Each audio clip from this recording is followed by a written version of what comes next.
오늘도 하나님과 동행하는 하루가 되시기를 축복합니다. 삼손의 일생이 보면 블레셋 여자들과 얽혀 있습니다. 그 중에서도 가장 크고 나쁜 영향을 끼친 사람은 바로 이 드릴라입니다. 삼손의 이름 뜻은 작은 태양이라는 뜻이고요. 드릴라는 밤 이런 뜻이거든요. 그러니까 마귀가 드릴라를 이용해가지고 삼손에 덮어버리는 거죠. 그래서 이스라엘을 영적인 밤의 상태로 만드는 것을 이름을 통해서 우리가 알 수 있습니다. 지금 마귀가 이제 드릴라를 통해 삼손에게 역사하는데요. 그 방법은 뭐냐면 유혹입니다. 뭐 드릴라가 삼손을 때린다거나 위협한 거 아닙니다. 유혹했습니다. 삼손이 자기를 사랑한다고 하는 그 마음을 이용해서 드릴라는 삼손을 유혹함으로 악한 길에 빠지게 했습니다. 그래서 오늘 말씀이 저는 유혹인데요.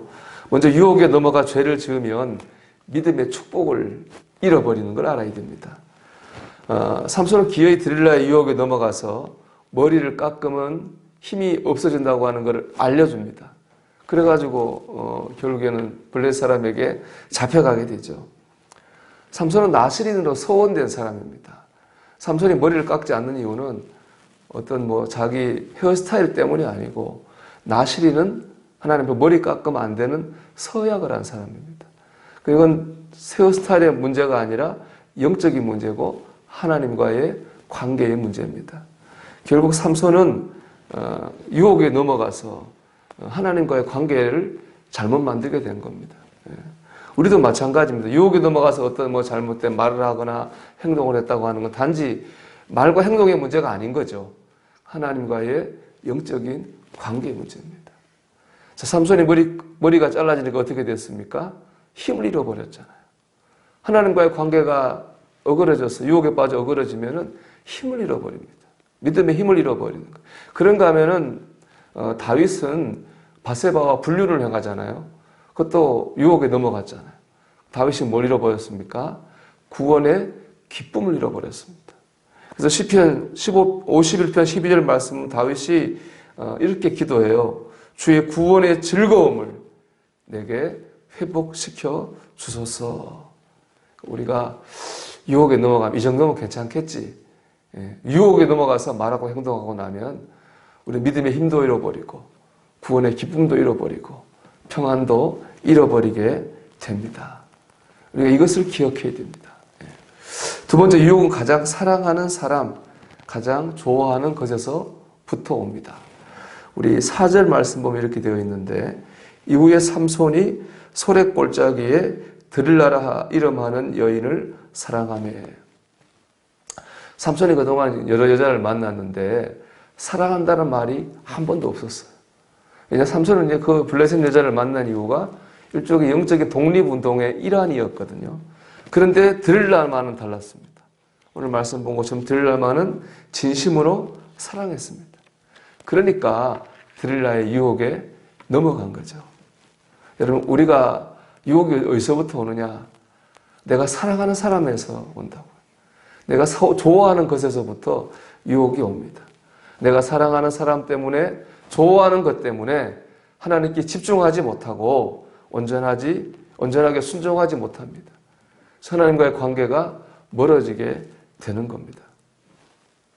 남편, 아내, 자녀, 돈, 비전, 직장, 학교, 취미, 육체의 편안함을 추구하는 마음, 이런 것들이 바로 우리를 넘어뜨리는 겁니다.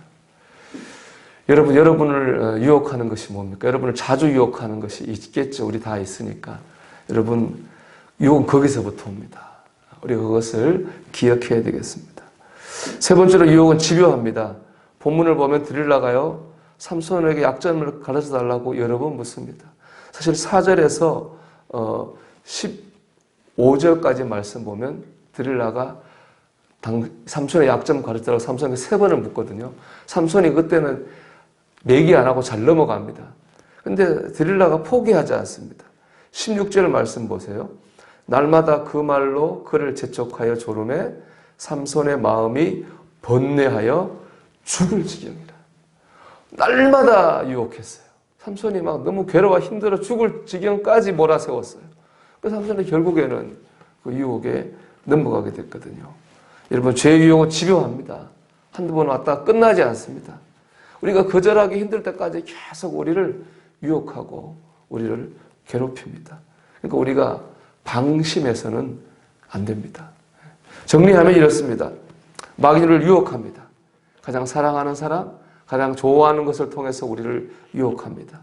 한두 번으로 끝나지 않고 우리가 유혹에 넘어갈 때까지 계속 우리를 유혹합니다.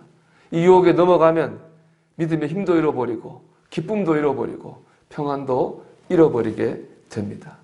자, 결론입니다. 그럼 어떻게 하면 우리가 이 유혹을 이길 수 있겠습니까?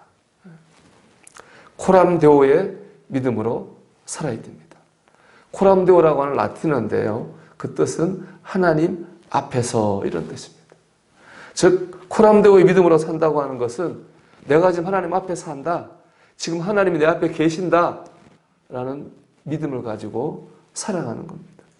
그럴 때 유혹을 이길 수 있습니다. 그 대표적 인물이 요셉이죠. 요셉은 애굽으로 끌려갔어요. 시위대장 보디발의 집에서 종으로 살았는데 아주 신실하고 성실해서 주인의 인정을 받았습니다.